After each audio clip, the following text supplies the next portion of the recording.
Okay, first item on the agenda is item A, minutes. Are there any corrections or amendments to the minutes?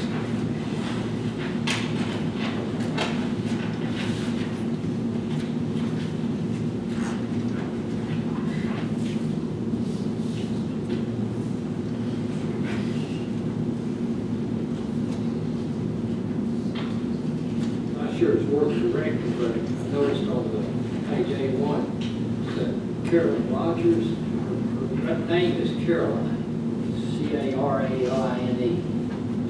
Whatever it's worth. That correction? Is there any other corrections or amendments?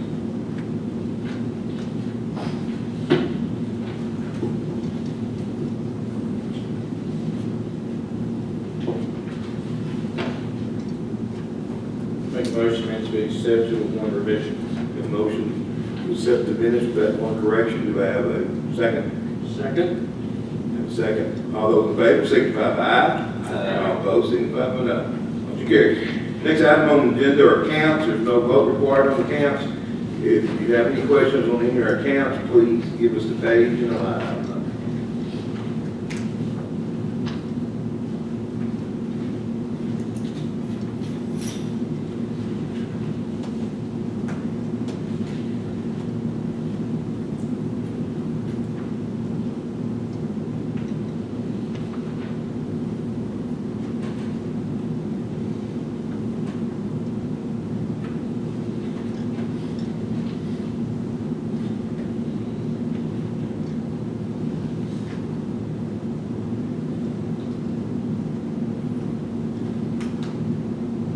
Questions on the accounts? Okay. Next item on the agenda is item C, delegations. If there's anyone here who would like to address the board on any issue concerning the city.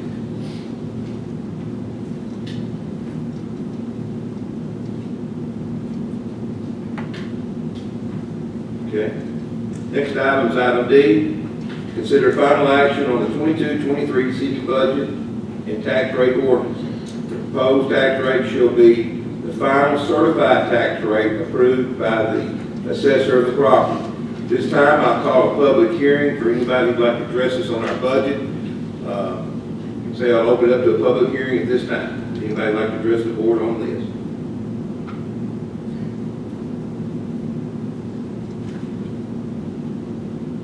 Okay, seeing that, I'll close the public hearing.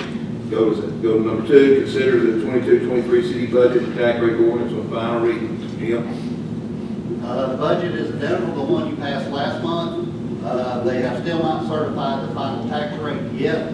We have been informed that it's probably going to ease up just slightly. I think that your document says 0.8798 cents. I think they're now saying it's going to be close to 90 cents. So it may go up a penny or two, maybe 3 at the most. But they have not certified that yet. But that tax rate will be the actual final certified tax rate, certified by Beverly Martin, the tax assessor, and approved by the state equalization board.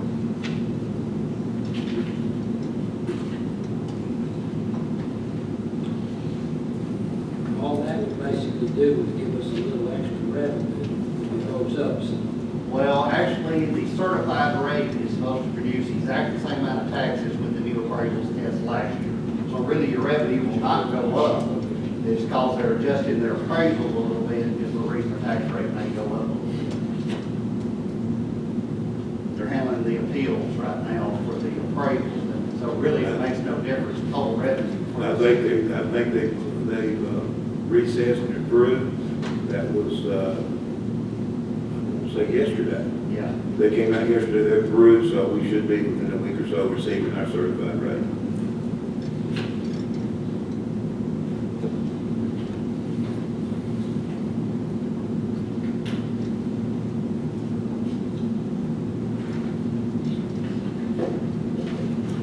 if that be the case, I'll make a motion, pass the ordinance on the second reading. I have a motion to pass the ordinance, the city budget and the tax rate ordinance on the second reading. Do I have a second? Second. Have a second. Is any further discussion on that?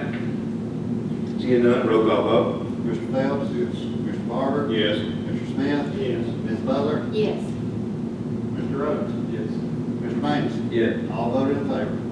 Next item is item E, consider the approval on the final reading of our ordinance for the expenditures for the America Rescue Plan, ARPA money funds.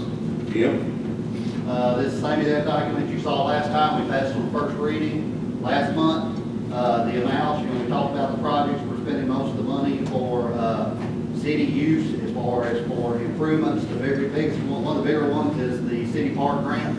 We're going to try to apply for $1 million matching funds. It's a 50-50 grant, will be $500,000. We are also going to use the estimated amount of $650,000 to do the build out of city hall, the vacant spaces for the extra classroom, etc.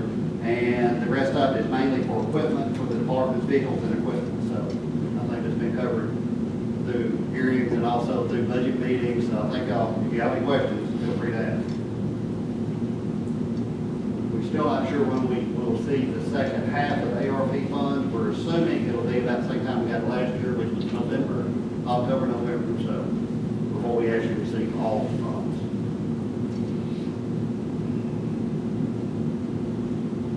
If there were no changes to the ordinance, or then I make a motion that we approve it on the second reading. Have a motion to approve the ordinance on the second reading. Do I have a second? Second. I have a second. Is there any discussion of the ordinance? Seeing none, roll call vote. Mr. Phelps? Yes. Mr. Barber? Yes. Mr. Smith? Yes. Ms. Butler? Yes. Mr. Rhodes? Yes. Mr. Manning? Yes. All voted in favor. Okay. Next item is item F, consider resolution approving the 3.5 cost of living increase as well as the standard pay scales for all city departments. Jim? Okay. Item F in your packet. There's actually 6 pages to the document. The first page, of course, is actually the wording of the resolution. It includes a 3.5% cost of living adjustment for all city employees. The elected officials do not get that, I'm sorry.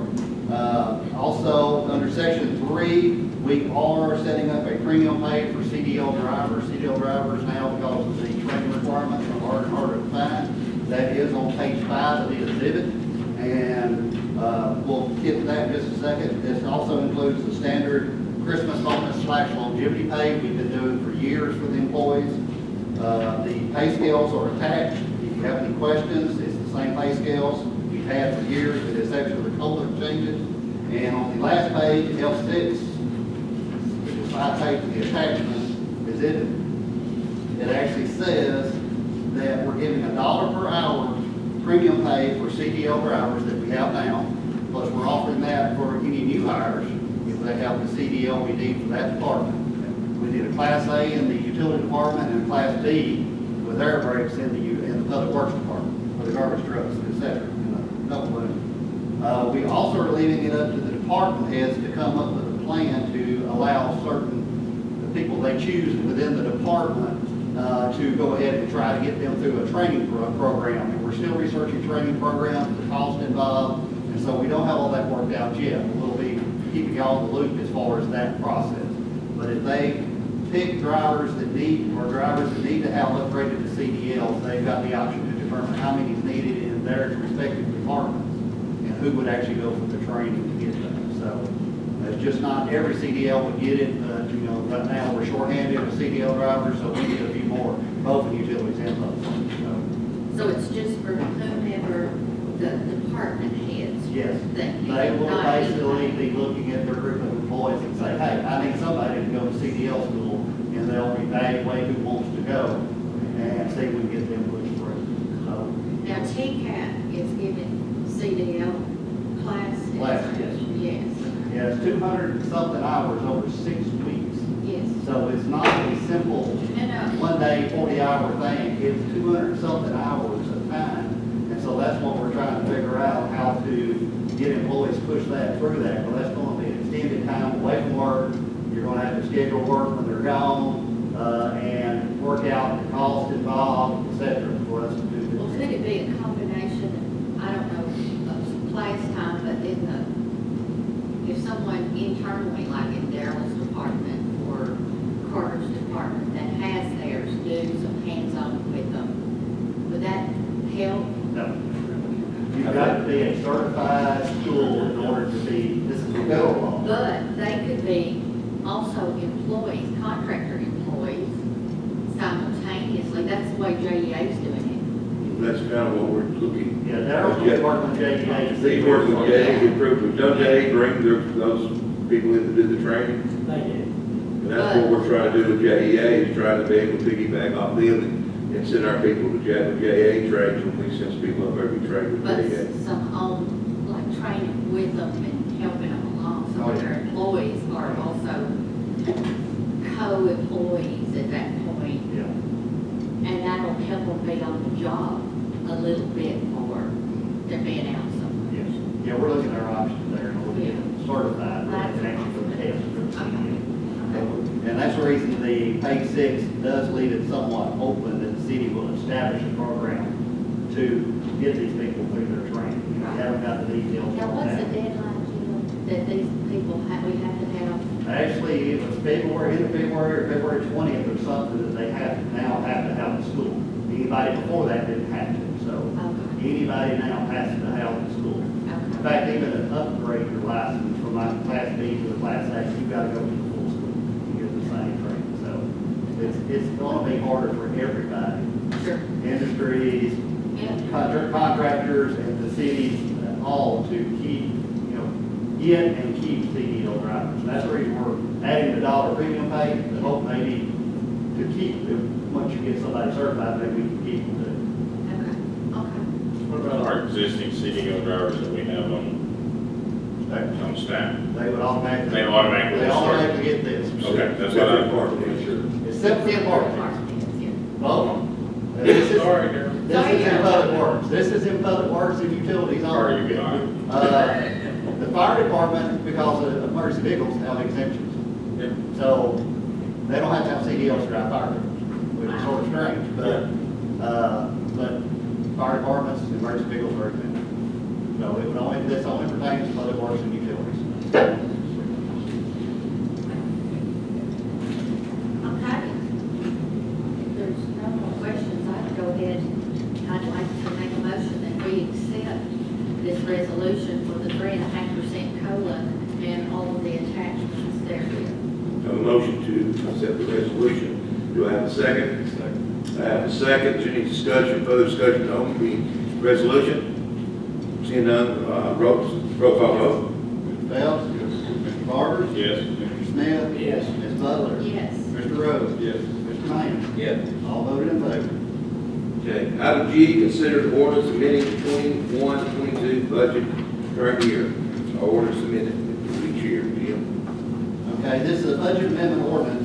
Y'all know throughout the year, things have happened that we've had to approve grants, et cetera, that we knew we were going to run over certain line items in the budget. And what this document is amending the current year budget to cover these overruns.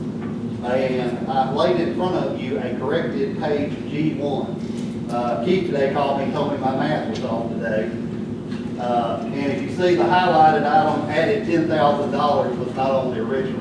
The actual budget amounts are correct. Okay, and so that is the new budget amounts for these funds. This is all the general fund, as far as this part of it, as far as amending items. Now, I tried on the next page, page G2, you're actually seeing the actual line items that are having to be amended. Some of those are revenue line items that we actually had to up revenue, like for the recreational trails grant at the city park and also the site development grant that's ongoing now. But then we also had other line items in the expense we had to up to cover the expenses related to those grants. There's also some other small changes within the departments. I tried to balance it within their own budget if their money was available. The ones that did not, of course, had to hit capital outlay and or the additional revenue. So you see the little asterisk beside the changes in the change column. Those are the items we actually that affected your capital outlay and did not get balanced out within their own budgets. The 7,500 for PD gas and oil, we all know how much gas has gone up and they're going to be over budget. The volunteer salaries, this is a trick one because we're still trying to figure out what the state is doing with this volunteer pay supplement. Yesterday, Greg walked in and says he finally got somebody in Nashville who says now they're paying it directly to the volunteers. It's not coming through the city books. If that's actually the case, this $10,000 won't have to be spent anyway. But if they don't and they phone it back through the city, then it has to be in our budget. So, just put, I'm gonna go ahead and put it in there. If we don't use it, then it rolls forward to next year. So it's not a big deal. Of course, the state recreational trails grant, we had to up that line item. The ECD grant for site development, we upped that line item, and that project is just now getting started, this week. So we're not gonna have that much expenditure because of where we are. And then, of course, the capital outlay number had to balance. Now, also, toward the bottom of that, we had to move some money into street lighting. And we brought that out of street construction. If you remember, we did the lighting at Kimberly Drive in 45, and we did not budget that, but that came out of the street line item, so I'm moving 10,000 to help cover part of that cost. We didn't need it all. I think the original, I think about $16,000, $17,000. So I'm only moving 10 to balance the budget. And then also in salaries for the sanitation, we had to hire some temp labor and sanitation while we had an employee out for surgery. So I had no money in the budget for that, so I moved some money out of regular salaries into temp labor. And then also I had to, again, diesel and oil is over budget in sanitation department, so I stole that. But it's still that, I moved money out of equipment purchase that we didn't have to use to, because the only thing we had to build this year was that leaf box, and it came in under budget. So if you have any other questions about the line items or changes that were being proposed in this ordinance, feel free to ask me. This is a new ordinance, so we will have to pass it on 2 readings.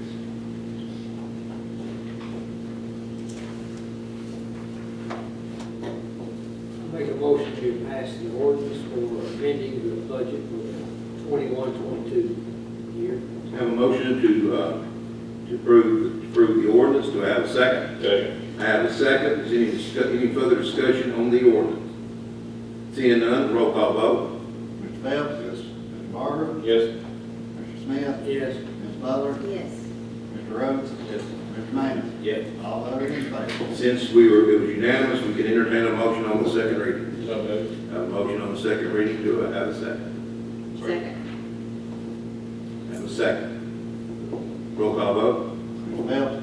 Yes. Mr. Barber? Yes. Mr. Smith? Yes. Ms. Butler? Yes. Mr. Rhodes? Yes. Mr. Manning? Yes. All voted in favor.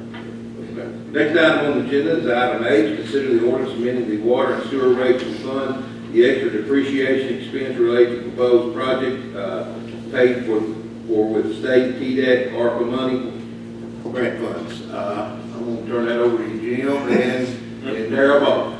Okay, I will start out. If you remember last year, during budget times, we approved a small increase of 2.5% per year for the next, I think, 4 years total, to help cover the cost of increased expenses. Let's just face it, you know, nothing stays the same. Things are going up. Whenever we had the opportunity here to use some of these TDEC funds, we are going to have to fund depreciation on those projects. As I've said over and over, free is not free in this case, because the customers are going to have to fund the depreciation on these projects. Now, these projects are much-needed projects and will need to be done. Those final projects haven't been selected yet, so we'll be working through that process. But one of the things we had to do early on when we started talking about this at the budget meetings was we had to know how much money we could actually use to fund this depreciation. That's going to determine how much of the projects we can do. We had already had a 2.5% increase that would have gone into effect July 1. What this ordinance does is change that 2.5 to make it a 5. And it makes it a 5 for the next 2 more years too. For a total of 3 years, there'll be a 5% increase. We were already scheduled for the 2.5. So all this ordinance really is doing is removing the 2.5 and replacing it with a 5% increase. So it's going up an additional 2.5% on water and wastewater rates to fund depreciation on the TDEC ARP projects whenever we do it.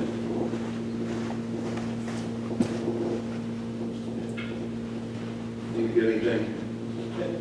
It's the same list of projects that we talked about at the budget meeting. Will be replacing the cast iron line on North Avenue, possibly particularly having to dig holes in the street to repair water line breaks, and that's typical of cast iron. Remove that cast iron. We've marked out an electrical project and some sewer lagoon improvements that were needed based on these record numbers. It's a list of projects that we think that over the next probably 5 years, we're going to have to do anyway. And so if we can get federal dollars to do this, and not only have on depreciation, that's much more cost to our customers. And if they have to fund the project, then fund the depreciation, so. If we can get the money and get the projects approved, this will be the most efficient way. Not a fund cost to our customers. What is, we went to the county, and the county, gave us the opportunity to apply for all their grant money they're eligible for. How much is that? How much money we've got in both grants? Total both is $3,900,000 and something thousand, if memory serves me correctly, just a little less than $4 million total. So, you know, it's a considerable amount of money, but the cost of the way materials are, and we're still worried about how much we can actually get done right now. With the inflation and the fuel cost and the delay in supplies, it's not going to be cheap, but it's never going to be cheap again. It doesn't look like so.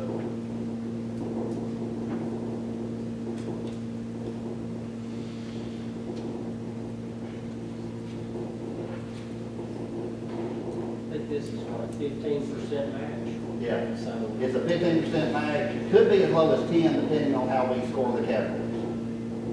But that will be. I think a lot of people want to, especially think the county wants some projects done, whether water extensions and stuff, which this, it said you could not do, if I'm correct, and then, y'all correct me, we have to do it, we've done a scorecard, we've done the scorecard, and they're gonna go off that scorecard, and a lot of those projects are gonna require us to do it first. All right, so far, we had to do a scorecard. The scorecard on items that you, like aging infrastructure, pipe in the ground that's over 50 years old, aging wastewater pumping stations, things like that, that they should be in your plan, long-range plan to replace anyway. We've got those items in there, and we've also went ahead and did, after the scorecard, we set out proposals for engineering services, professional services, and we've got proposals back, and you know, that part of the thing is done, and I think they just opened up the window to start working on the application just this week. The development district will administer the grants for us. We are doing one county project, we are doing one that's out of county, but that's a rehab on Hughes Road. Right, those are existing customers, and so this is correcting a problem with the infrastructure in that area. It's not new construction or it's not extension, it's to serve existing water customers. Do we still have the deadlines that we have with the other money, with this payday money? Yes, except this one's got to be done by, instead of the end of the year 2026, I think it's September 1st, 2026. So it's even 4 months short. Yeah, So, that's the problem. yeah. And when we apply, we have to make one application that includes all the projects for both water and wastewater. So it's not like we apply each project, it's one application with all the projects rolled together.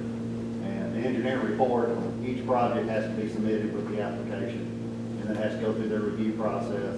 And if we were to start today and submit the application, which is June 1st was the date you could actually start submitting, we're probably looking at after the first year before we even get approval at the best. So you're already looking at over in 2023 before you get approval to even start really full design on the project. So, yeah, we're going to be having to move quick as we are allowed by the state in order to get these projects done. So we're kind of limited by two things. One, stuff we get done in time. Yes. And two, the amount of money that we can apply that's still covered by our 5% increase, 2.5% extra that we Once we make. get down to the details of the budgets and look at the individual projects, we know if you pass this, we know what number we've got to work with. And if we have to end up cut projects and not use all the money, then that's what we'll do. Because we know that's what, you know, we also were willing to do. So as opposed to some of the grants that we're applying for, that you have to do everything you submit, this one's not that case. Well, we gotta be careful what we submit, because yes, we will have to do Okay, it. that's But what we're I- gonna be very careful about what we actually submit in the application. So And based we're on going- today's pricing, as best we know, Yes. our And 5% would, that we're gonna tack on, would cover depreciation. as I said, we know what number we've gotta come back to. So we know, once we get the engineer's estimates on the projects, we'll know if we have to cut projects. well, of course, it's too early to know, but everybody's got this problem. Yes. Every city, county, Yeah. and state. Yeah. So when September of 2026 gets here, any thought about extensions? I mean, it's gonna happen. Everything we're hearing right now is they say, don't think you're going to get an extension, but right now the federal government's saying no. Because this is federal funds and they're the ones that hold the purse. Yeah. So, It's almost, the problem is getting the materials and getting it done, more than, we know the money side of it. yeah, we know the money's going to be high, but it's the supply chain and getting there's, there are all things told you, getting pipe is sometimes 18 months out to get pipe. Well, everybody's chasing the same. Everybody's going to be chasing the same type of materials. And the longer we go, the higher it gets. So Yeah. ours will be higher if we don't get it quicker, or at Yeah. least get our name in the hat. And what is it, what inch is 10-inch pipe that only producing right now? Is it 8 inch or is it 8? It's 10. One of the engineering firm says that they talked to every supplier they know of, and you cannot get 10-inch PVC pipe at all. Period. They're not even making Why not? Well, they're pushing out They're 6 inches pushing out fast, they from push it 6 out. inches. And they said they're pushing out 6 inches fast, they can push it out. it. Yeah, so they just basically shut down the lines that are running the 10-inch and not even running. They converted them all to 6-inch and 8-inch. You know, it's amazing just how high materials are, but building is not so. It's crazy.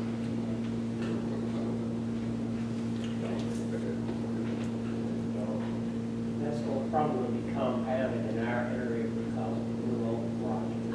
Electrical, equipment, electrical wire, certain items, gravel, concrete, construction concrete, probably will be more scarce in this area because we do have a very large project going short proximity to us.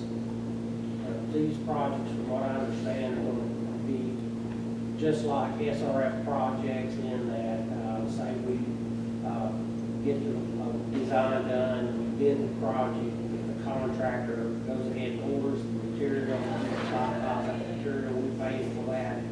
That's a line item that we're not going to be, at the end of the job, we're not going to be in finish up the job, get failing. So those are the kind of things we'll have to pay particular attention to, try to get those lead items as quickly as possible. We don't need, wait any longer, so I would make a motion to pass this ordinance on first reading tonight. You have a motion to pass the ordinance on first reading, do I have a second? Second. Have seconds, any discussion on it? On the ordinance? Seeing none, roll call vote. Mr. Bell? Yes. Mr. Barber? Yes. Mr. Smith? Yes. Ms. Butler? Yes. Mr. Rhodes? Yes. Mr. Manus? Yes. All in favor? We can do the second reading. Yes. Since it's unanimous, I can entertain a motion on the second reading. Okay. Have a motion, do I have a second?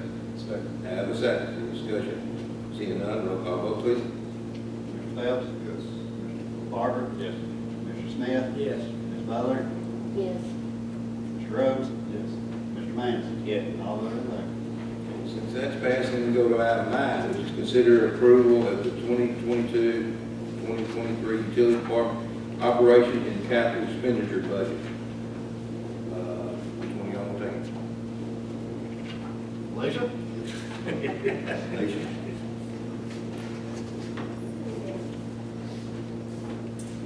Yeah, however you want to do that, that's it. The capital improvement portion of this, and all, pretty much the budget with the exception of the revenue change, I guess, with the rate increase, is exactly what we discussed in our budget meetings. We've got, so many feet of, additions to the gas system. We've got a gas system master plan, a model study put in there, just something going forward in the future. We know how much somebody comes and says, I want to do a grain dryer on this road. Well, right now, we're really not sure how much gas we can deliver at any point. The system was kind of concerned me, and, we really need a plan going forward so that we could actually be more effective at marketing and getting possibly larger customers.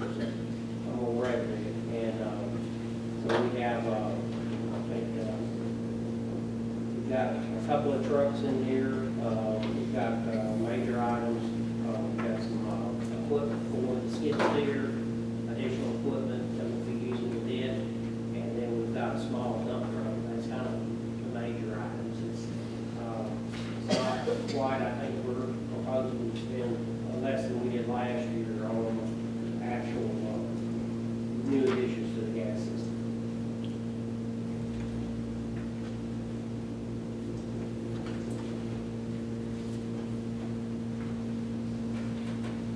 The revenue side, it's been changed from the 2.5% that was originally set forward to the 5%. And a lot of that 5% rolled into depreciation and funds in reserve to help with the water and the sewer.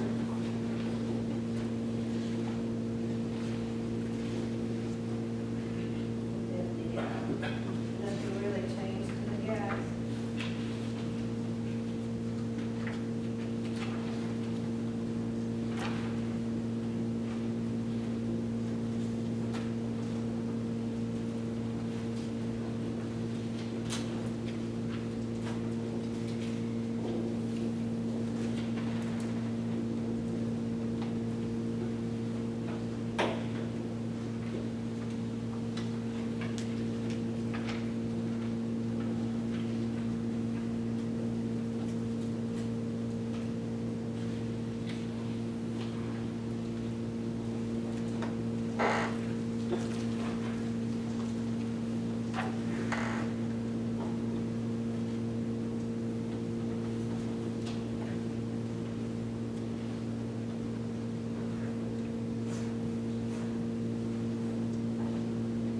I make a motion that we approve the utility department's operation and account expenditure budget first reading.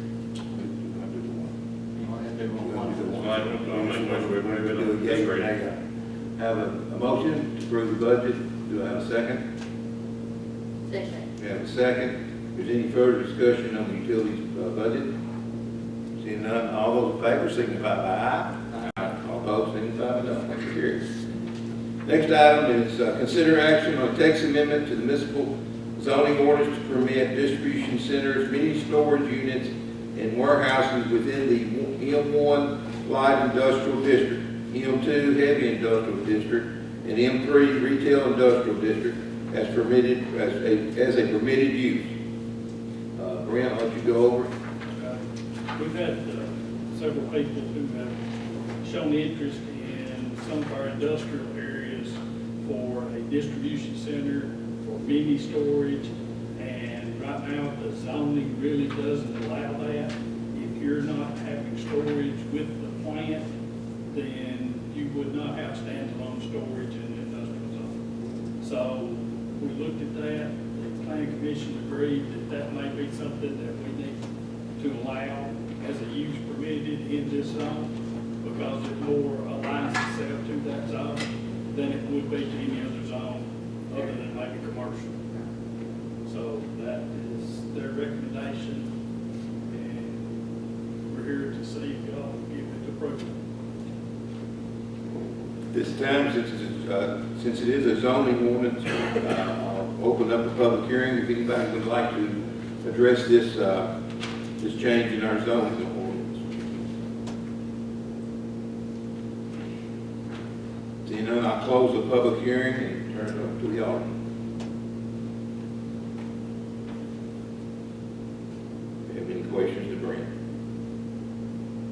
I agree with the group that it does make more sense, that it aligns with the way they do business. So with that having said that, I move to make a motion to approve this ordinance.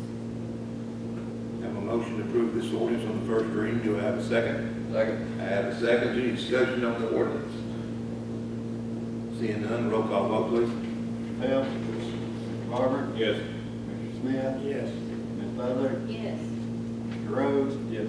Mr. Manning? Yes. All voted in favor. Since it is unanimous, we can entertain a motion on the second reading.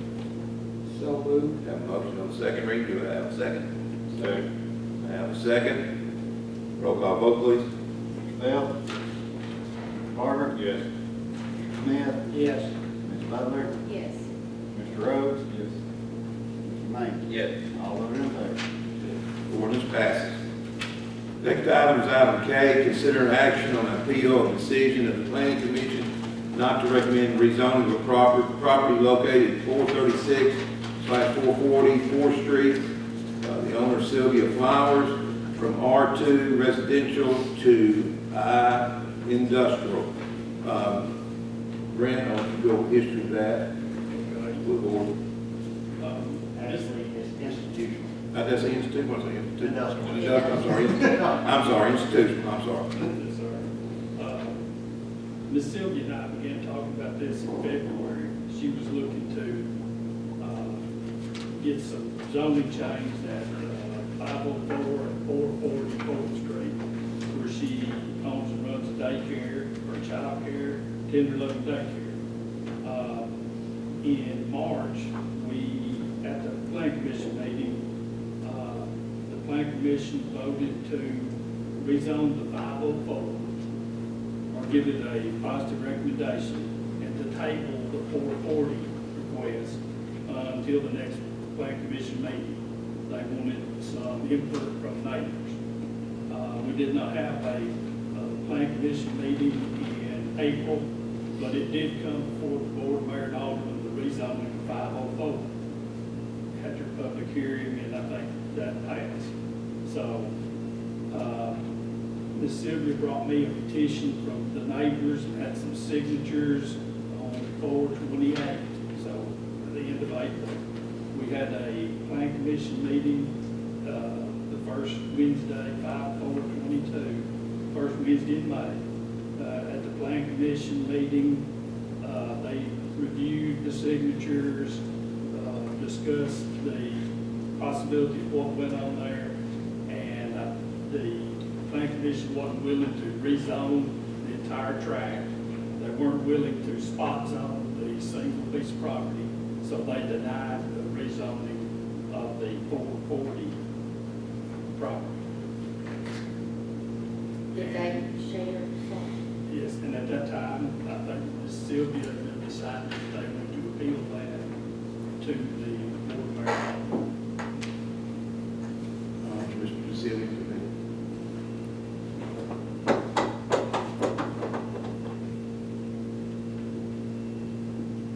Yes, sir. Good evening to each of you. Yes, I have been talking to Mr. Bashir in reference to rezoning that 440 property / 436, currently 504. Of course, that was passed unanimously with our center there, but what I'm wanting to do at 440 is to have that facility, which it was in 2013, a group center. And that group center consisted of 7 to 12 children, school-age children in that facility.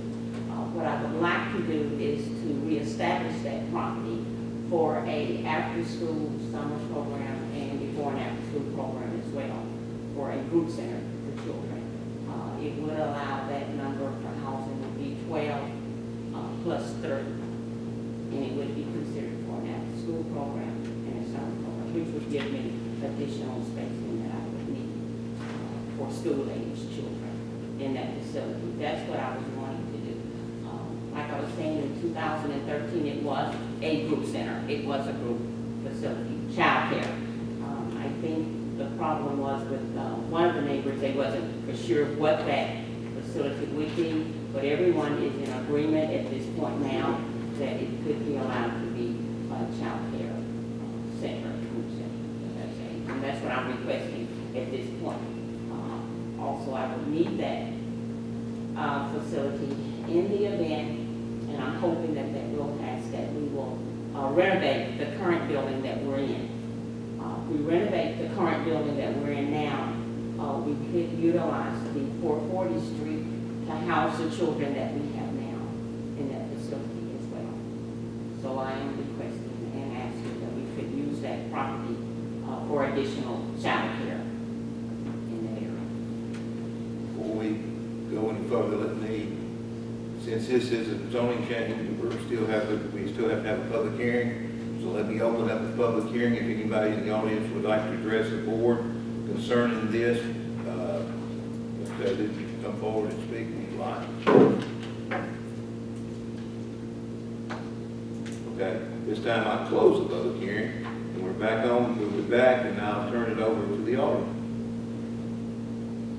I just have a question. I didn't attend the zoning meeting, but you said they didn't want to consider the whole project, and they turned that down for why? I mean, what was some of the reason? Just wondering. Ms. Sylvia can't ask for somebody else's property to be rezoned. I can't ask for your property to be rezoned. So there were other people. There's property in between those two. That makes sense. She had two pieces of property that she has to be rezoned.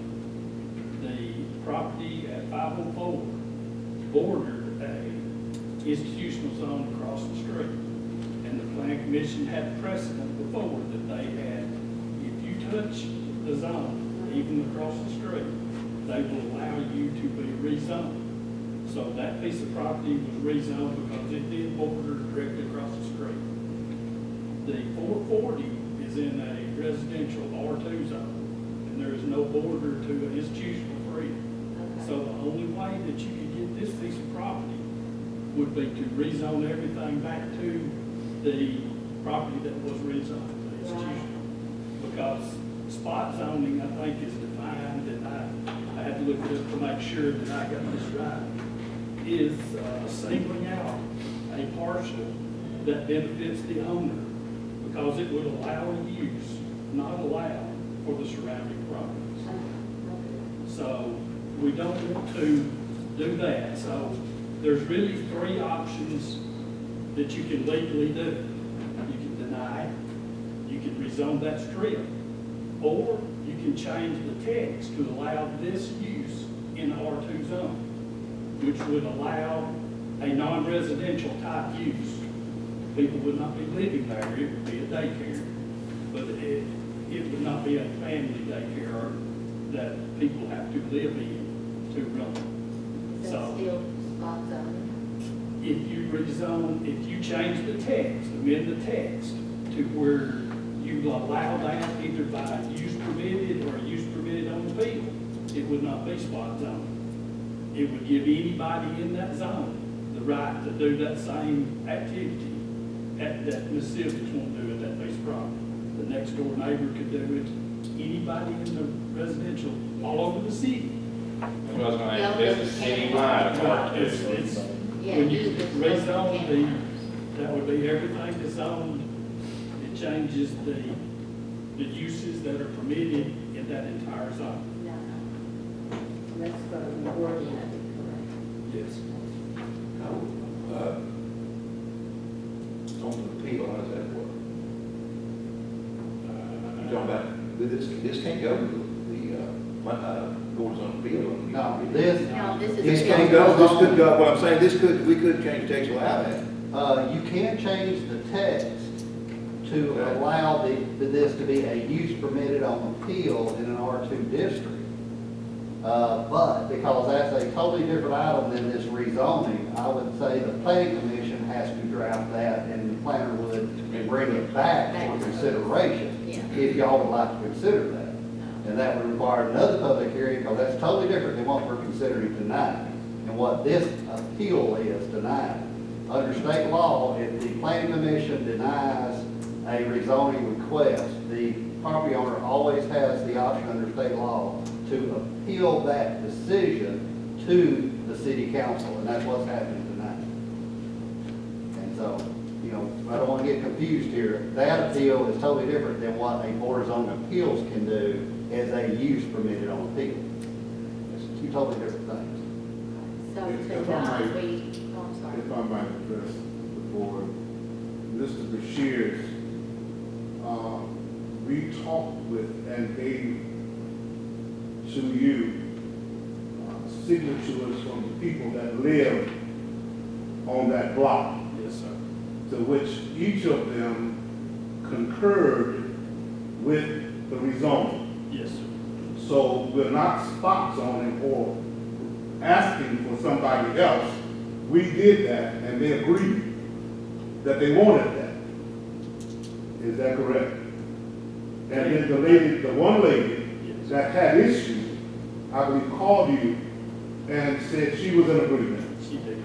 All right, so everybody on the block agrees with the rezoning. Those are current residents, though. Well, that's the residents, that's a resident from that one side of the street. Oh. That's not the residents on the other side of the street or the residents behind. And they're saying that they don't have a problem with that being rezoned, but that still doesn't change the idea that if you rezone one piece of property and don't rezone it, don't allow your neighbors to have that same, you're benefiting that one piece of property. Spot zone. It's still, Because it's yeah, that one there's no spot. way around Correct. that. You either have to tie it back or it has to border. That's the way we've always done it. That's the recommendation that the planner gave initially, I guess, in the March meeting. His recommendation stated that the request would no doubt be considered spot zoning. Another way to achieve it, what would be desired, would be to consider a group daycare home to be considered as a use permitted on the field, which would take a zoning text amendment. And he gave it, said that the plan commission should send a negative request regarding the rezoning request. So, even though the neighbors want it, that's a good thing. So if you get this, either that strip rezoned or it amended to allow that, they should all be happy. But that doesn't change the fact that the plan commission and the board, because if we do this for you, we would, everything that we've done a few months ago for the person down across from the cemetery, Memorial Garden. Right. His was spot zoning too, and he had several acres that he wanted to do a commercial, but he bordered no commercial. That was the second time that it had turned out. Right. Correct, and it will be back. Because of the spot zone. Correct. Yeah, the neighbors he's talking about were the neighbors between this property and the 504, which was about 5 or 6, is there about 5 properties in there? Yes. 4 or 5.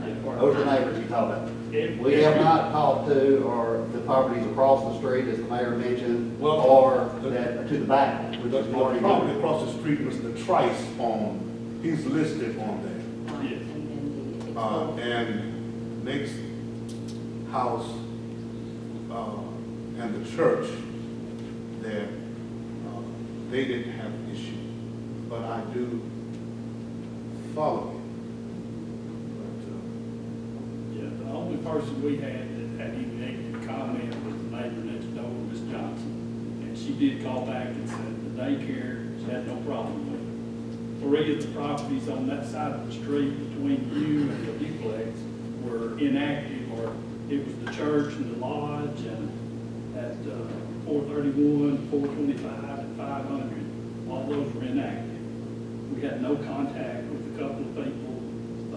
We contacted 3. Ms. Johnson was against it initially, but changed and called back. And then you have a renter at 432, 428 was a renter, and then we had 420, 416. I think we made contact with them also. That was Lodge and JP. Is it the renters you consult or the owners of the rental property that need to be consulted? I would think it'd be the owner. I would think it would be the owners, but we did not have contact information for the owners and did have for the renters.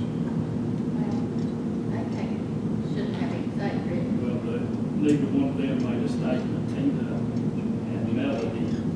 Yeah, they did not make a statement for the, Well, really, just based on spot zoning is not good idea. Even if you do it front doorway or back doorway, it's not good. So with that, I would make a motion to deny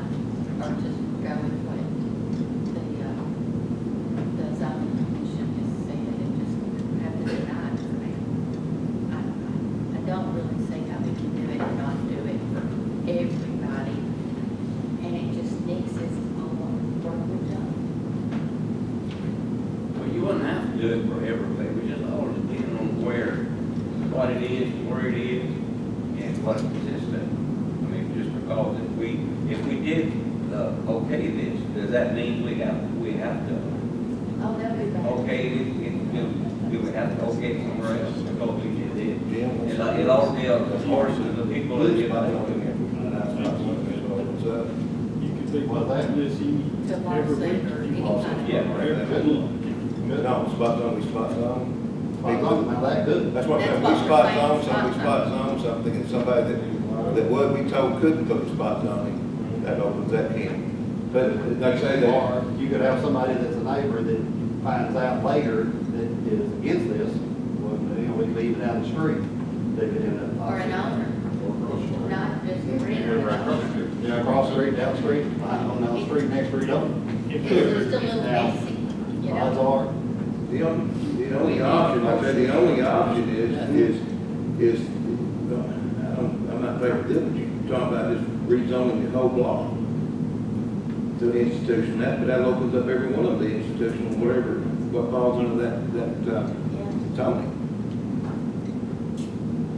Most of the institutions is for, like I said, it's an institution. It's schools, universities. It does allow housing. It does allow dormitories. But all these are based on lot sizes for a particular use, you know. I think some of y'all, I think I got about some here, Freed Arden came here and asked to rezone the house right in the middle of Brook. Yeah. And it touched institutional in the back, but we still wouldn't do it because it was Crook Avenue. And if you remember, we denied that, they tore the house down, and then Dr. Sewell's son built a house there, which is, came out that a good end of the deal. But I remember that one touched it, but since it was in the middle of the residence. we just couldn't do it. I remember we told, because they were going to use it for a dorm room, we told them we couldn't do that, we were going to do that. Even though it touched the institution in the back, he said it was the front, we considered Crook Avenue, we looked at it as Crook Avenue. Parking issues with that. Well, there's a lot that goes with being institutional, parking being a biggie. I understand why they denied it. I mean, I hate it personally for Everybody, you all, but I understand why people do. especially when all the neighbors were not against it. But like I said, there is an option or two on the table that can be done if that's what you feel like that use could be. And that would be to rezone that entire street to 504.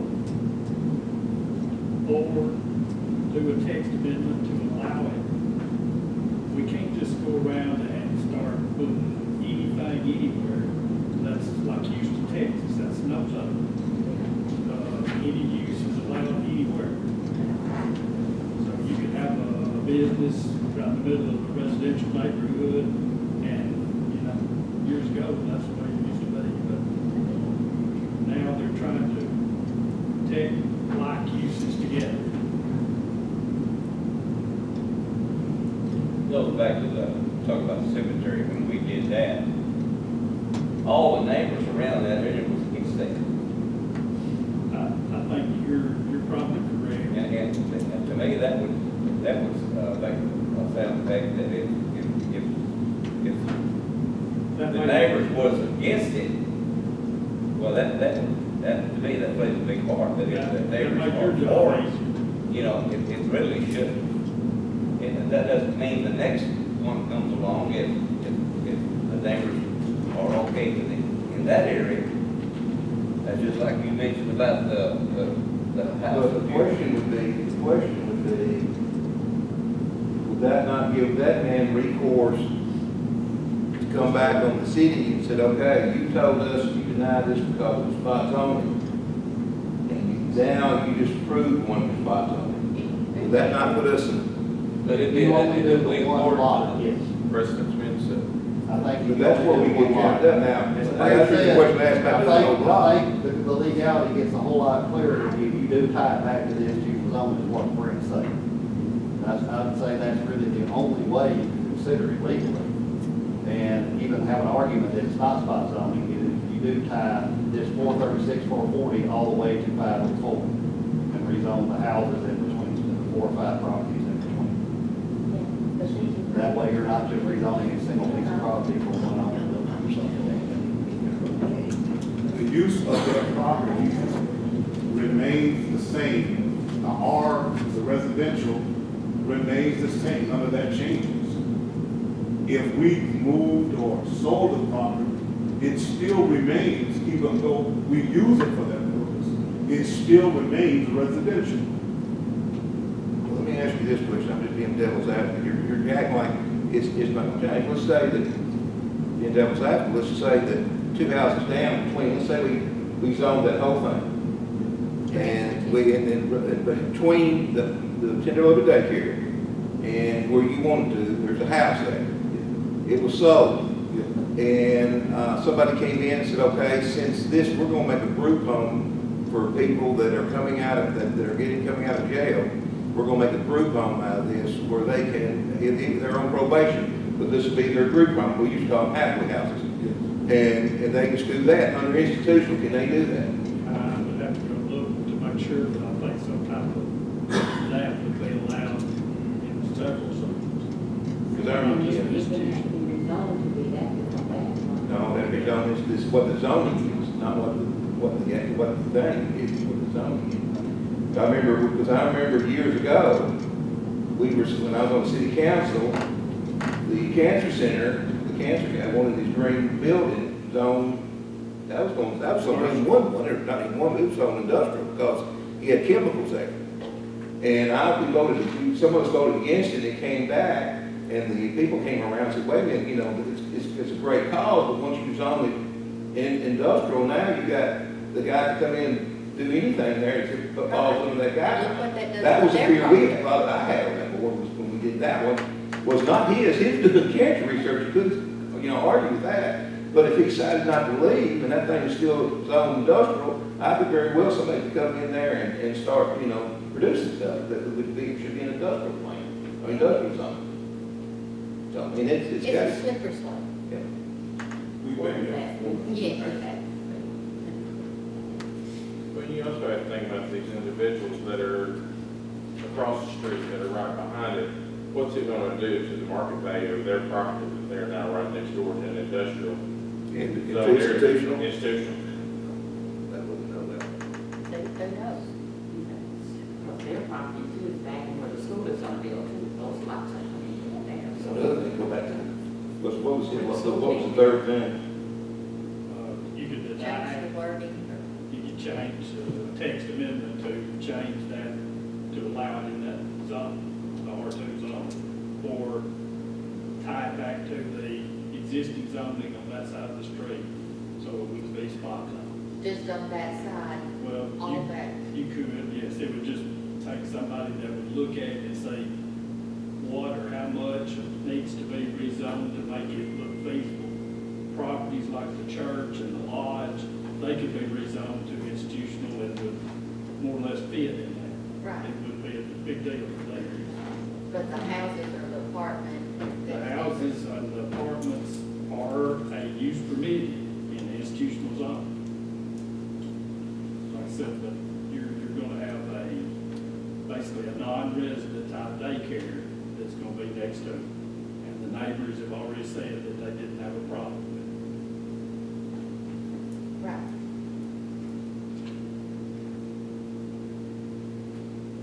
So how can that be construed as zone, spot zone? I mean, it can't. If the neighbors are not in charge of the zone, that map is made and tied to all these types of houses that are allowed in that area. If I come up and I want to put a daycare or something that benefits me on this piece of property, and neither neighbor on either side can do what I do, you give me an unfair advantage Sure. over the neighbors on each side. So you'd have. So you rezone the ones on each side or down the road, so you didn't benefit one person. either allow everybody to do it, or don't allow anybody to do it, or tie it back to an existing zone where everybody along this stretch of the street can do the same thing. The spot zoning is to stop having uses that are not allowed in that zone to be dropped in the middle of the zone. Everybody here lives in a residential zone. Next door to you, would you want a daycare or commercial, or, you know, you may not. Do you think it would be fair if the neighbor said, I don't have any problem with it, to stick something right beside you that you couldn't do yourself? Oh, no. So that's what a spot zone is. You're allowing this piece of property to do something that none of the neighbors can do. So we've either got to tie it to a zone that allows that, or amend the zoning regulations to allow it for everybody. So it could possibly, if that was allowed, it could be tied back from 440 going back to Mr. Green's property, Mr. Tubby's property, tying into my Henderson property. It's 3 homes in between that. So those, Would need to all be rezoned to make that not spot zone. We're not benefiting one person. There are other properties that would be allowed to do the same thing that you're doing there. That was our conversation with them when we pursued that the area, that block would be institutional zone.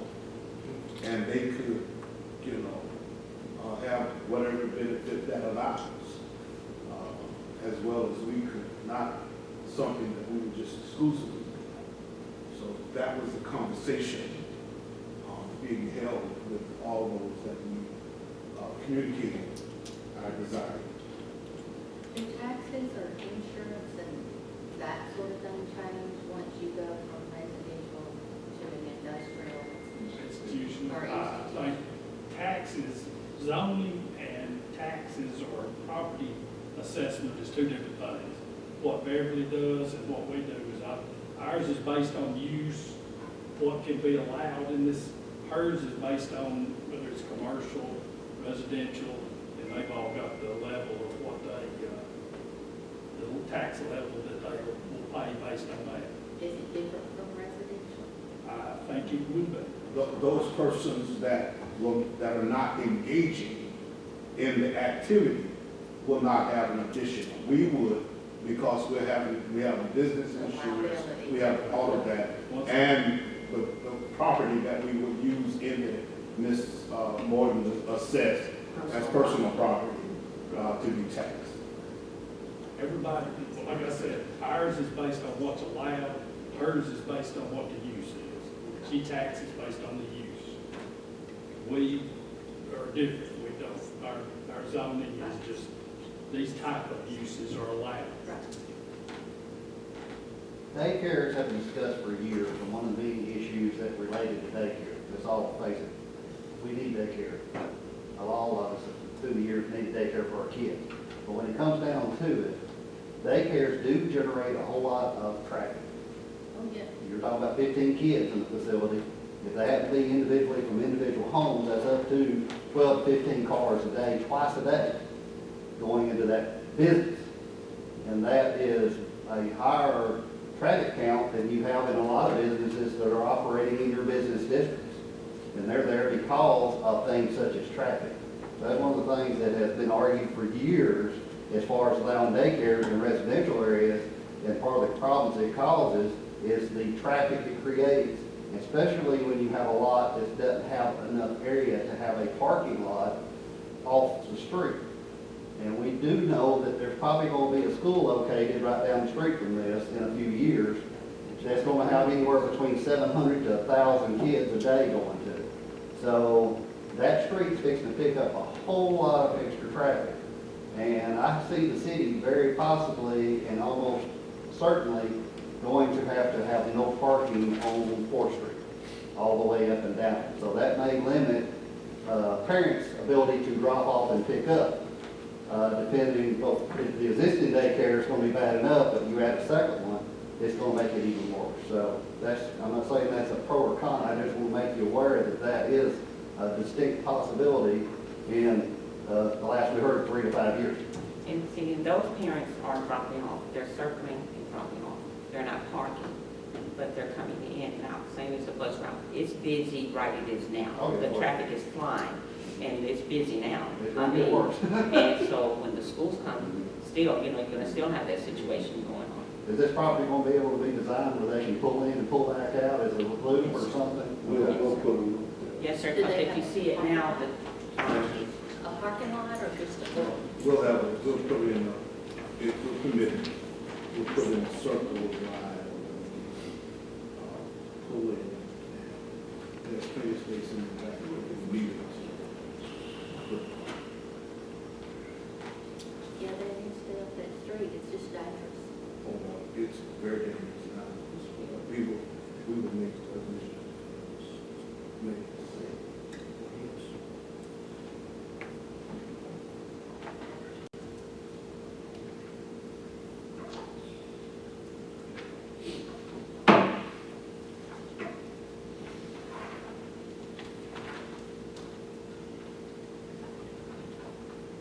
I understand, right, the neighbors signed, right, and said, okay. Right, but some of those people are, if they're renting, and we didn't get in touch with the owner, I can see a problem down the road with that also.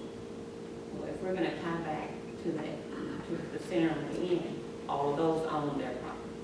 If we're gonna tie back, like we're saying, to the existing center there, everyone there owns their property. They're not there. And we've talked with neighbors on both sides. There's a sign that did, Oh, no, I didn't go over to, what is that? to the subdivision behind. It's a party, but, Yeah.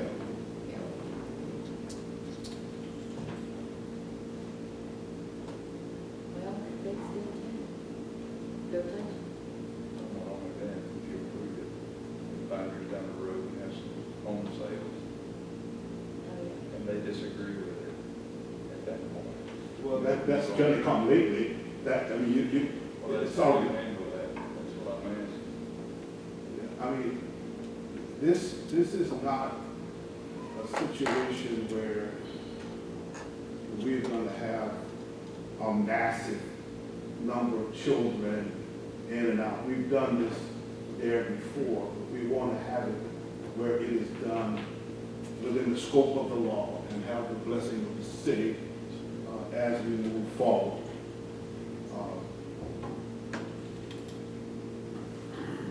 We're talking. How many are you talking about? We're talking a 15. 15 and 2 or 3 teachers or whatever? With that age group, you don't have to. This is that one. Yeah, one provider. You don't have to. We got resources, that's why it's a group. It's a group center, it's not. It's not a daycare center. Right, it's a difference. You have a group daycare center and a center. So it's going to. Like after school activities, and, or is it throughout the day too? So her is after, before school and after school, and then during the summer program, we have children They doing the also, summer. still though limited to Yeah, 15, yes, ma'am. It's before and after school program, and they do in the summer, 3 months.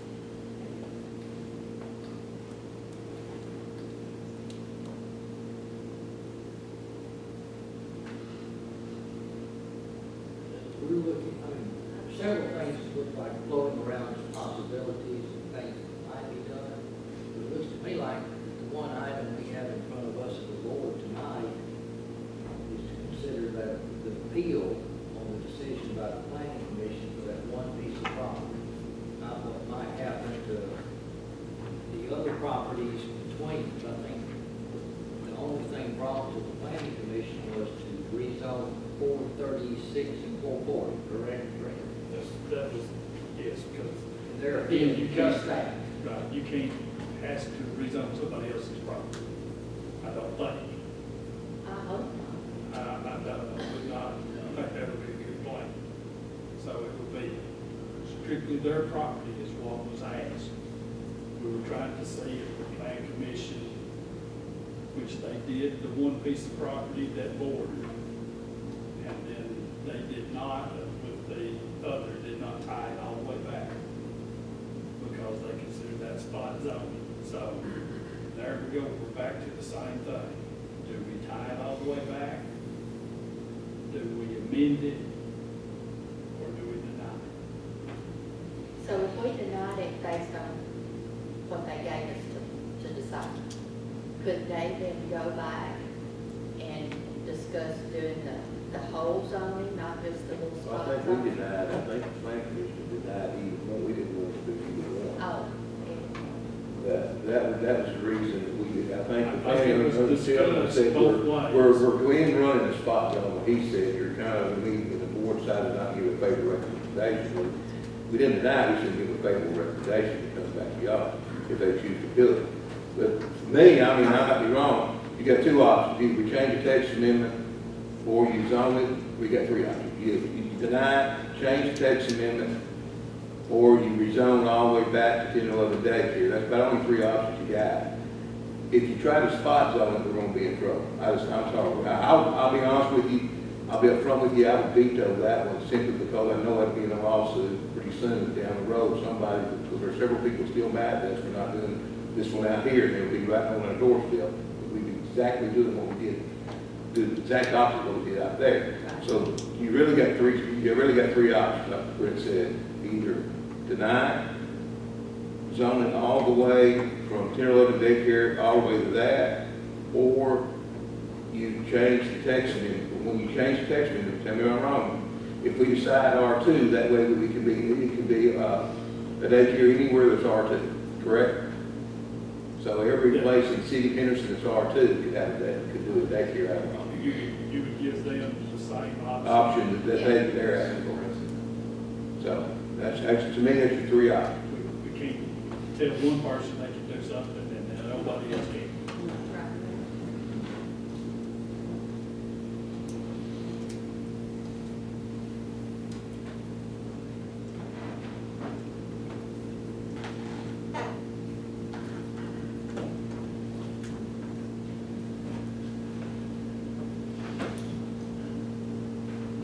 where in it?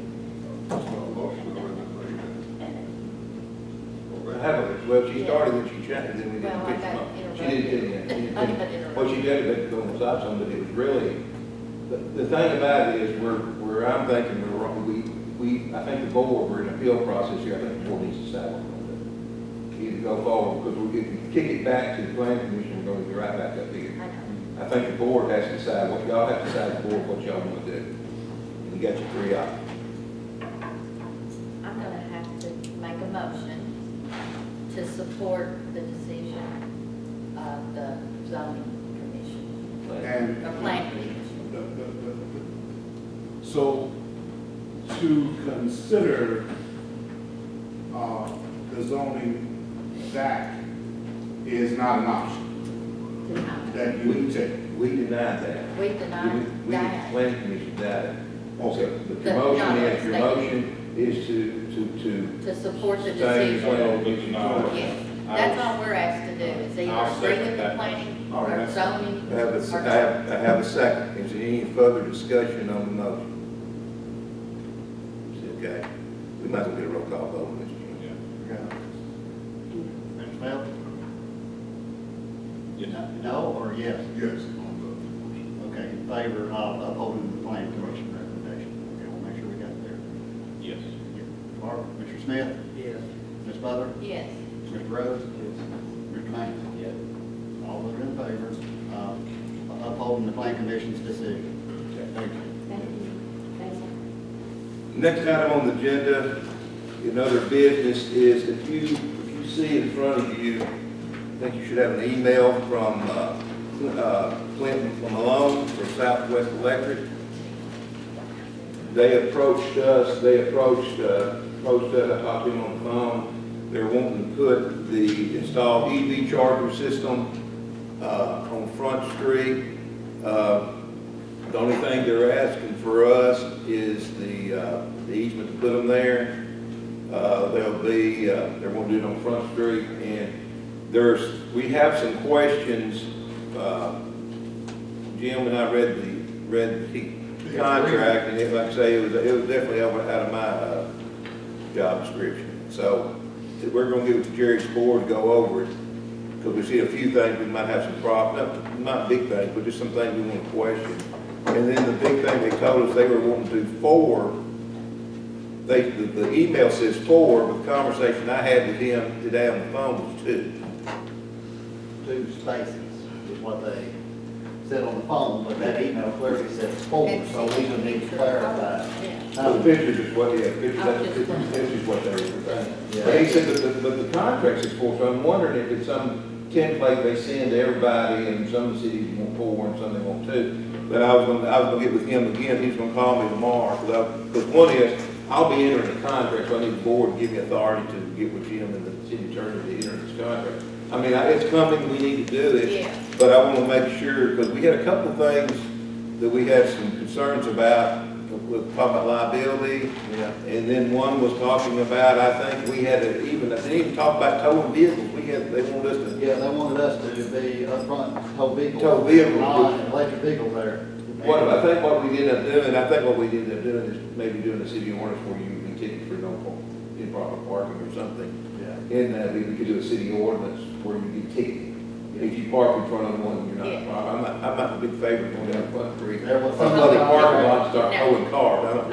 I don't think I will start it. There's something in the contract about being able to put up signage anywhere on the. Yeah, that's another issue too. I don't think we're gonna, I don't know what they're talking about, signage. Parking lot, so I want clarification. So you I don't know just they're gonna need go like us that, so I to think give if- y'all the authority To to do enter- that. If somebody parks occasionally on Front Street now, my question is exactly where in the parking lot are they planning to put them? Now, most people on Front Street park next to the street.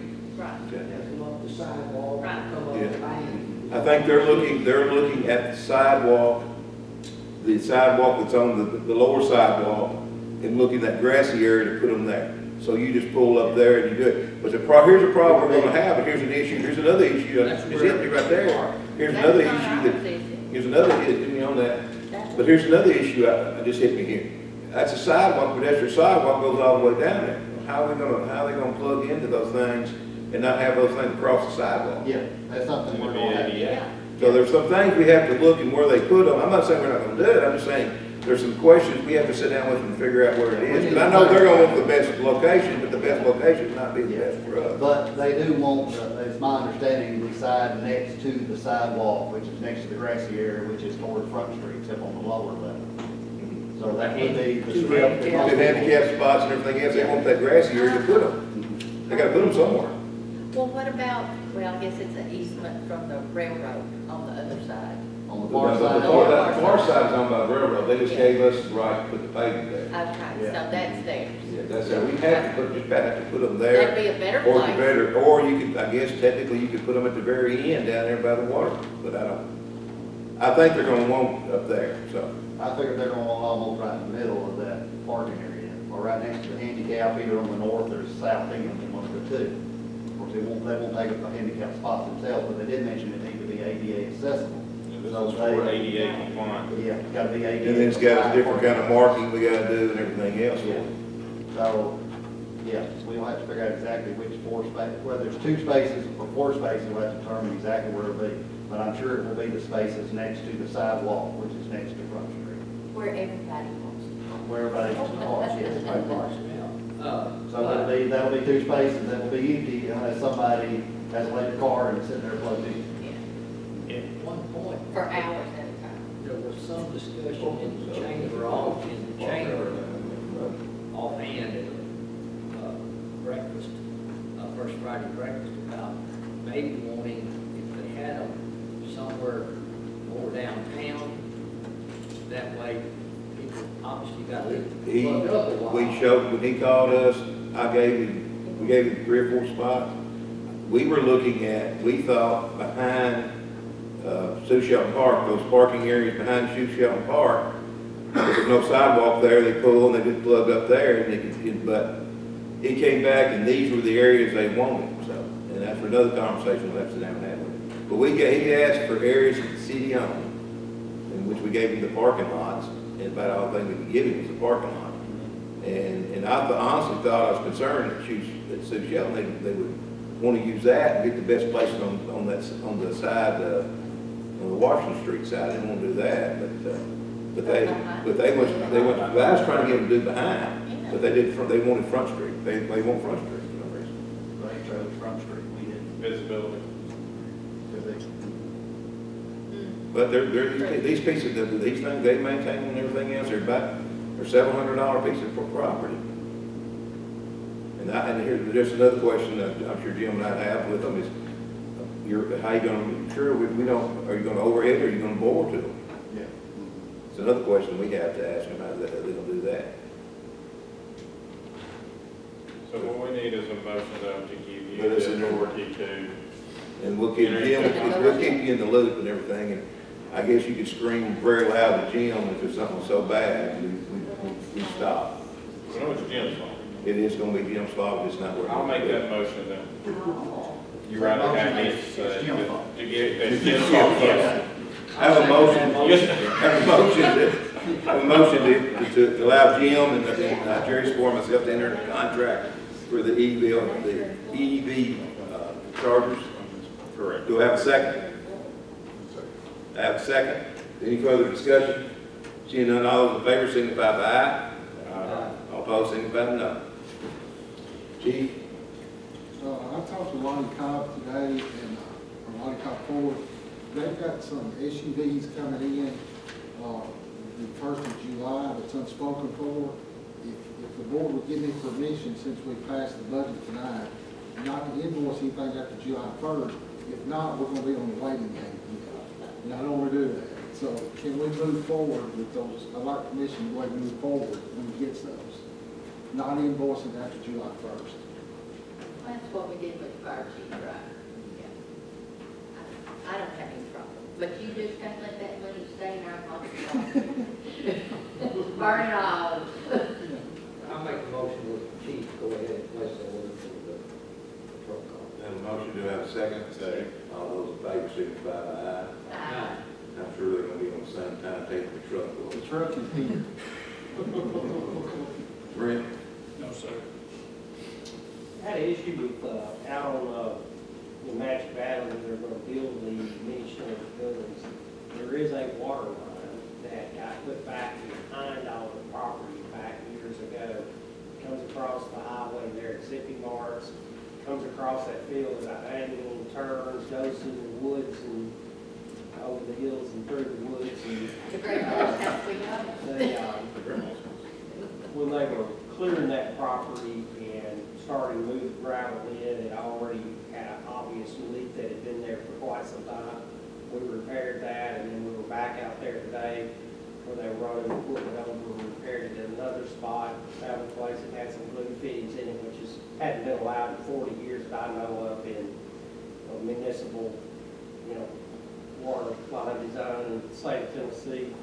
And when we cut that valve off to do the repair, it cut off Blue Steel, which is down on Wilson School that should have been tapped on Wilson School. So we're probably going to have to do some cleanup there to kind of, we do have that line that we put across the road, set a fire hydrant, and according to the way they say that line runs, we may be able to just separate it and serve what's on Wilson School, and serve the other facilities on the line that we put across. We've got an issue with that, I just want to bring to your attention. Yeah. Anything else? I just wanted to make sure if it's okay for me to go ahead and do the same like the police did on this year. Get mine. Carter? Only thing I had you did, trying to get our payment done. That's all I have. You don't want a truck? Yeah, and he's got 2 trucks, we're gonna need to order 2. Okay. You might as well order them all. Oh, yeah, that's everybody. You may want to make a motion on that, you need to make a motion on that on the trucks, or Just make a motion, they buy anything. Anybody want a car? on that side, I need a motion so we can go ahead and purchase the vehicles. The original. I'll make another motion to allow the fire chief to order his vehicles. Same. public works. And the police department. Don't be careful. Yeah. Like, I want one too. If there is a budget. I'll second that. Or that people can go ahead, but the motion will be that anyone authorized by the budget, place an order for a deed. There you go. There you Go go. ahead and do so. Not to be enforced prior to. Have that motion. Do you want to bring it back? No, not really. It'll make I think it it's illegal. You had to have a second on argument. Yep. All those in favor signify by aye. Aye. Jim? Two things, just gonna bring you up to date. The final payment was received on the walking trail, the recreation trail grant from the state, so that project is officially now, should be closed out. We already been through the final inspection, and all the final review of the paperwork's already been done, so that project should be put to bed. There could be a possibility that, hell, it's 5 years down the road, that that's something that happens. So that project is already done. The site development grant, we had a pre-construction conference this week. I noticed today they already had some logging trucks out there, because there is a little timber they're gonna try to get off instead of having to burn it all. So they have already got on site, even though the official start date is not till the 20th. But he did say he had a logging contractor that may be in there prior to the 20th, so that's Monday week, that they'll be in there starting to do the dirt work on the site development. That's at the end of Porter Way. So, I think that's the only two things we accomplished this week. as far as- And we talked about multimodal, same place it was. Yeah, it's always the same way. Same place. Dan? What's the duration on site development? Site development's, November something, 20th, I think it is. 150 days. Yeah, it's about 150 days, so, of course, it's mainly all dirt work, there's very little materials, It is other not than going to grass be and, and silt fence, so, you know, it's basically, and, you know, we're not gonna get to move near as much dirt as we had hoped. But we will have the detention pond built and some dirt moved, all the land will be cleared, and it'll be, of course, have to be sowed and reestablished in grass.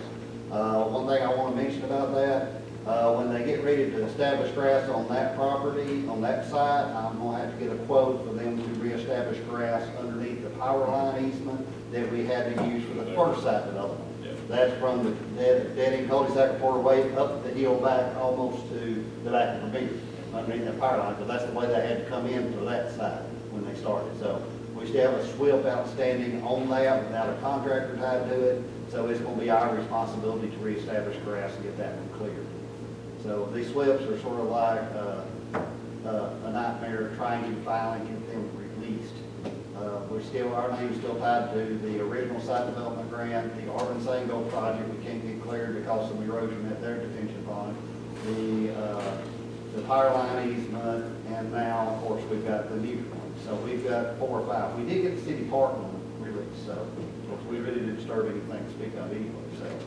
But yeah, we got about 4 different SWIPs in our name that we've got to work to get or partially, even though they're making a contractor involved, we are still tied to it, it's ours. Lee? Ken? Mike? We extended the COVID thing for those that have not used the COVID. Yeah, we did. Till the end of June, correct? Yeah. Is where it is. Okay. So I got a department of 50 people. We got 11 now. Yeah, it's ramping back up some. But ours does run out in June 30th. So, but it's only for the people that haven't already used their 80 hours. Jim, what's our next steps on park application? What's that timetable like? I asked Casey and she asked Melissa back and forth in communications. They still do not have the court deadline for applications this year, but we do need to go ahead and proceed and y'all pick and choose the projects you want to do and the size of the project. I know there are several things in that plan y'all approved in the first phase. What would fit within that? But you gotta figure out, okay, we talked about like a new playground. Well, the question is, that playground could be $50,000 and that playground could be $1 million. So that's where the park board is gonna sit down and work and try to come up with the priorities, how big are projects of each one, which one we're gonna apply for. and then be ready to apply. So I would say really the park board needs to get together fairly soon to have that part nailed down. Yeah. And I'll get back with Melissa, and we probably make sure, depending on whether we have to do a consultant engineer evaluation again, request for proposals. Some of the projects require them, some don't. I think, well, if we have to do that, then we have to go through that process. I think A2H did a good job on the plan, did a good job on the RTP. So there'll definitely be consideration for being the one. That's been sort of the mayor's call to recommend to hire for that project. We haven't got that much yet, but we do need to not wait. When they drop that deadline, we gotta be ready to have that application. And once again, because that's ARP funds, we gotta be ready to get that project through the process and under construction to make whatever it is, to make sure we can get items here and completed before the deadline for the ARP. I have two things. One, I want to compliment Carter, especially Danny. So I guess I groused last time at the board meeting about Front Street and couldn't see the parking and it was kind of messy. There are now garbage cans down there. They restriped everything. He did a great job, and Carter's department needs to be complimented on taking care of that. Second thing is, Jim, I was looking at our budget report, and as of the end of May, sewer was showing a small loss. My question is, do you think we're going to be able to pull that out by the end of June? No, because Because we just had major issues this past week, and that just blew it all away. We had several employees that had 10-hour days, and we had to get JEA involved, and I don't know exactly what was going on. We have the main sewer line coming down East Main that goes into, and it comes across the east end, kind of an angle of the county highway garage property. Apparently years ago, that line was hit when they were putting in a service electric pole for where they had their asphalt storage and heating facilities, and then it didn't look like the pipe was properly bedded. That pipe shifted and allowed enough dirt to fall in with all the rain we've had to stop that completely. So we had to find where that breach was and dig it up and repair it. We got our jetter stuck in there. We went digging into it. We probably ruined a couple of $1,000 worth of hose. So we got JA to come in and basically wash us out and then measure where that breach was. And so we had a pretty extensive repair there. They had covered a manhole that was several feet under. And we also had a manhole that was hit by a tractor at the same pretty much location. So we spent the better part of the week with most hands on sewer. And then one of the bigger reasons, we've got quite a bit of additional lab cost this year, primarily in the permit reading. After you renew your permit, then you have a certain number of days to set local limits, and you have to do a lot more additional testing and various things. Laboratory cost is up. Our, lagoons, when we corrected the items on the director's board, we had to, we were having a lot of trouble with the bacteria numbers, so we had to increase chlorine feed. We have chlorine limits, so we had to put in a dechlor, and at the south, we're also feeding an acid product to keep the pH within the range of the permit requirement. So we've had some real significant changes in operations of wastewater. And then I guess it's good we passed the budget yeah, increase. as soon as you pass the budget increase, of course, y'all know, as far as water and wastewater, we look at them separately for operational purposes, but when the state looks at us, they look at it as a combined fund. So we're going to still be okay total. Total, we should be okay. We're not gonna make much money at all. But hopefully between the two funds together, we will be not in trouble. Of course, if we get in trouble one year, we get dirty letters from the Water Wastewater Funding Board, and if we have 2 years in a row, they threaten to set our rates for us. And so that's that's something you don't even want to get before they, I'll ask two questions. you do not want to get before them, because they mandate very big increases. That's all I have. No, sir. Anything else, anything you want to address the board on? No, we'll entertain a motion to adjourn.